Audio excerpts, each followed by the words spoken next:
October 23, 1942. A clinic in Semmering, Austria, hundreds of miles from the desert he commanded. Field Marshal Rommel, the Desert Fox, the man Churchill himself called a great general, is lying in a hospital bed. His liver is failing. His doctors have ordered complete rest, and his intelligence officers have told him something reassuring before he left. The British Eighth Army is nowhere near ready to attack. Their water pipeline isn't finished. Their armor is scattered. Whatever comes, it won't come for weeks. That night, the phone rings in his sick room. 882 British guns have just opened fire simultaneously across the entire El Alamein front. It is the largest artillery barrage of the Desert War, and it has caught his army completely unprepared. Rommel is on a plane back to Africa within hours. He arrives to find his tanks in position, fueled, ready to counterattack, and going absolutely nowhere. Not because they've been destroyed, because there is no fuel left to move them. This wasn't bad luck. It wasn't a supply failure. It was the end result of a deception so patient, so layered, and so precisely engineered that an entire German intelligence apparatus looked directly at 1,000 British tanks for 3 straight weeks and saw nothing but empty desert and parked supply trucks. The men who built this deception weren't spies in the traditional sense. They were a former film director, a handful of camouflage artists, thousands of Egyptian laborers hammering scrap metal into pipe shapes, and a small team of British officers who understood something most military planners of their era hadn't yet grasped: that an enemy doesn't need to be blinded to be defeated. He only needs to be handed a story convincing enough that he stops looking for the truth. This is the story of Operation Bertram, the fake pipeline, the canvas army, and the 3 weeks that broke the Afrika Korps before a single shot was fired. On paper, hiding 1,000 tanks in open desert is close to impossible. Tanks leave tracks in sand that don't disappear. They need fuel, ammunition, spare parts, and maintenance crews constantly moving in and out. Their engines can be heard from a considerable distance, and a Matilda or Grant tank weighs close to 30 tons, not something that simply vanishes into a featureless landscape. German aerial reconnaissance over the desert was, by 1942, extremely effective. Luftwaffe pilots photographed British positions constantly, and German analysts pored over every frame. Critics of a large-scale deception plan in this environment had a fair point. Concentrate that much armor in one place, and sooner or later something gives it away: a track mark in the wrong spot, an engine sound at the wrong hour, a shadow that falls incorrectly at midday. They were right that the difficulty was real. What they underestimated was the team Britain had built specifically to solve it. Since 1940, an officer named Dudley Clark had been quietly constructing the infrastructure of British deception out of a nondescript office in Cairo, under the innocuous name a force. Clark's insight, which few intelligence officers of the era had articulated so clearly, was that deception isn't primarily about inventing false information. It's about identifying what the enemy already believes and feeding that belief until it becomes his greatest weakness. By the summer of 1942, the front at El Alamein had stabilized into a narrow, heavily mined line roughly 40 miles long, stretching from the Mediterranean coast south to terrain considered impassable for armor.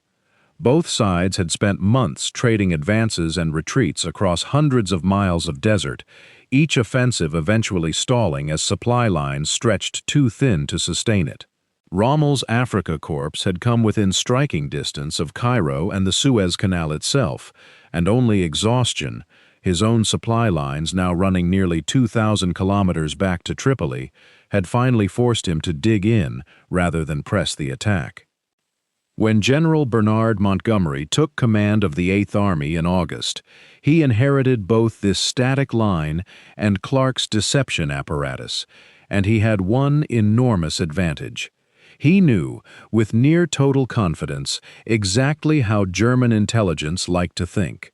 German staff officers were methodical, thorough, and placed enormous trust in logistical indicators, visible construction, supply buildups, the physical evidence of preparation.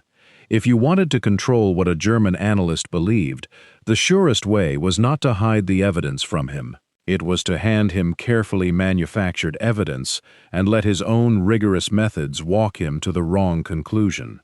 Montgomery also inherited a specific, narrow tactical problem. His planned attack required breaking through in the north, where minefields would need to be cleared under fire to open a path for armor. But if German intelligence knew the true axis of attack in advance, they could concentrate their own armored reserves exactly where the British needed to break through, and the whole operation could collapse into a stalemate of a different kind. Thousands of casualties for a few hundred meters of gained ground, the exact pattern that had defined so much of the Desert War already. You are Lieutenant Colonel Charles Richardson, running the tactical deception for Montgomery's 8th Army. You have roughly 6 weeks before the offensive. You have 1,000 tanks that need to move into position undetected, and an enemy with reconnaissance aircraft photographing every square mile of your rear area on a near-daily basis. You cannot make 1,000 tanks disappear, so what do you make the enemy believe he's already seen? Richardson's team, working under Jeffrey Barkas, a former film director turned camouflage officer, built the answer around a single principle: don't hide the tanks. Replace them with something the enemy has already decided is boring. They called it the sun shield, a lightweight frame of canvas and timber that fit directly over a tank's hull, and from the air transformed it into the unmistakable silhouette of an ordinary 3-ton supply lorry. Hundreds of real supply trucks were driven north in broad daylight over the following weeks, parked in an unremarkable staging area, and left there, exactly the kind of dull logistics build-up German reconnaissance photographed constantly and rarely gave a second look. Then, at night, over several weeks, those genuine trucks were quietly driven away and replaced, one at a time, with tanks wearing sun shields, parked in the exact same tire tracks the trucks had left behind. From 10,000 feet, nothing had changed. The photograph taken today looked identical to the photograph taken 3 weeks earlier. 1,000 tanks had effectively appeared out of nowhere because, as far as German analysts were concerned, nothing had ever arrived. Meanwhile, 72 real dummy tanks, crude wood and canvas frames built by thousands of Egyptian laborers, were positioned in the southern sector, exactly where the genuine armor had originally been staged. Gramophone recordings of engine noise played on timed schedules to simulate ongoing activity. To German eyes, the armored buildup in the south hadn't diminished at all. It had, if anything, grown. The engineering demanded was almost absurd in its precision. A Sherman tank fitted with a sun shield frame needed to be indistinguishable from a genuine 3-ton lorry, not just in silhouette from directly overhead, but from the angled perspective of a reconnaissance pilot banking during a pass, in the length and direction of shadow it cast at different times of day, and in its exact position relative to the tire tracks already photographed in previous flights. Richardson's teams drilled the changeover procedure until a tank could be fitted with its disguise and repositioned into the correct tracks in under 10 minutes of darkness, fast enough that even a full changeover of hundreds of vehicles could be completed well before the first reconnaissance flights of the following morning. For field artillery, camoufleurs developed a companion disguise nicknamed the Cannibal, a canopy that used a gun's own wheels and towing vehicle to recreate the profile of an ordinary 3-ton truck, effectively swallowing the weapon's real shape inside the outline of something German pilots had already decided was unremarkable. The tanks were only half of Operation Bertram. The second half was arguably more elegant because it didn't just hide information, it manufactured a deadline the Germans trusted completely. Any army preparing to attack across open desert needs enormous quantities of water, and building visible water infrastructure in advance was something German intelligence knew to watch for. So the British gave them exactly that to watch: a real construction project, with real pipe-laying crews, real pumping stations under construction, and real water towers rising out of the sand, all pointed toward the southern sector where the dummy tanks sat waiting. The pipeline was genuinely being built. That was the trick. Every day, engineers dug roughly 5 miles of trench, laid a section of pipe fashioned in part from rusted 4-gallon petrol cans hammered into shape, and left visible evidence of progress for aerial cameras to record. Then, at night, the trench was quietly filled back in, and the pipe sections shifted forward to the next stretch, ready to repeat the same visible progress the following day. German intelligence, tracking the pipeline's advance with methodical precision, calculated, correctly, based on the rate of construction they could see, that it would not be operational until well into November.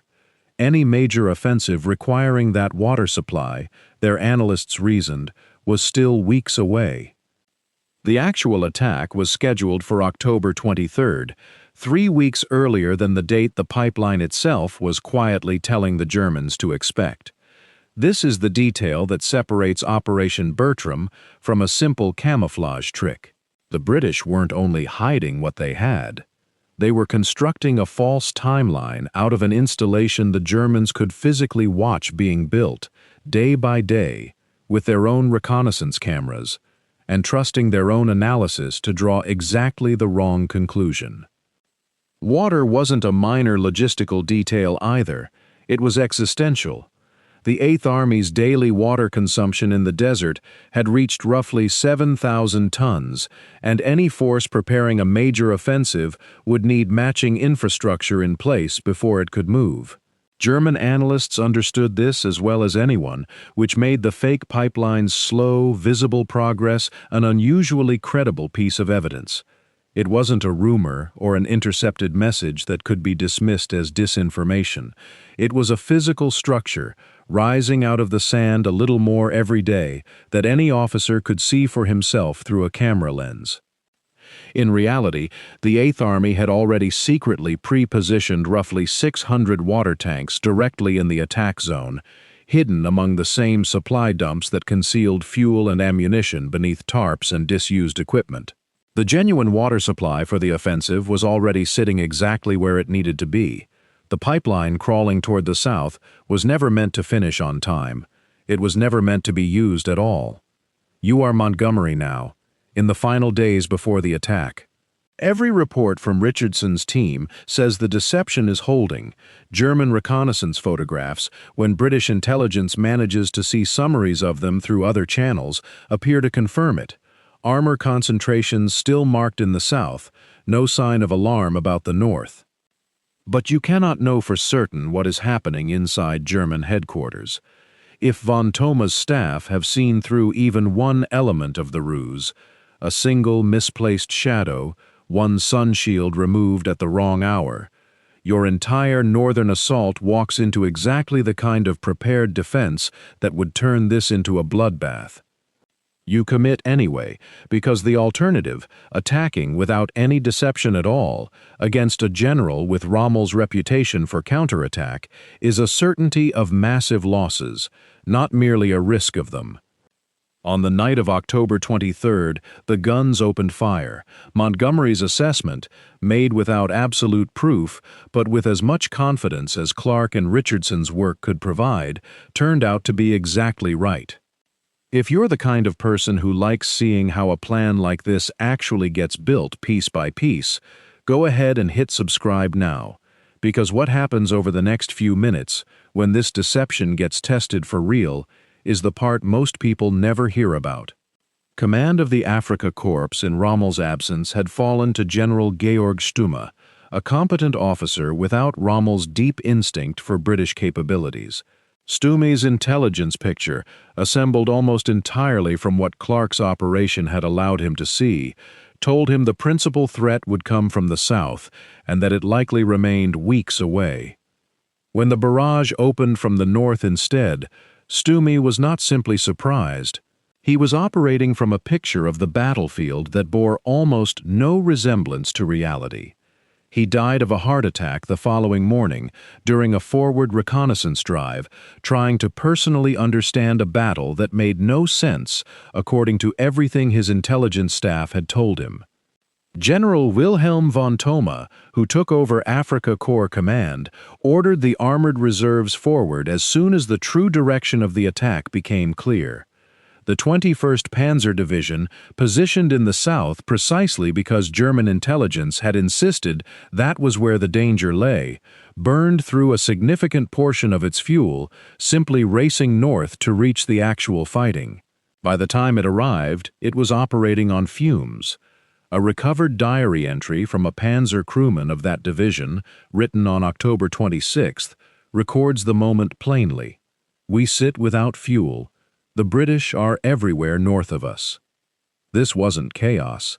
It was the predictable result of Bertram doing exactly what it was designed to do, not merely hiding British strength, but ensuring German strength was in the wrong place, badly positioned, and running low on the one resource an army of tanks cannot function without. Operation Bertram did not work in isolation. It worked alongside a second, quieter campaign that made the deception even more devastating. British codebreakers at Bletchley Park had been reading German shipping communications through the Ultra program since well before the battle, giving Royal Air Force and Royal Navy units near complete knowledge of which Axis fuel convoys were crossing the Mediterranean, and when. Of the 14 fuel tankers dispatched to North Africa between August and November 1942, 8 were intercepted and sunk or severely damaged. 2 of those sinkings happened within days of the battle's opening.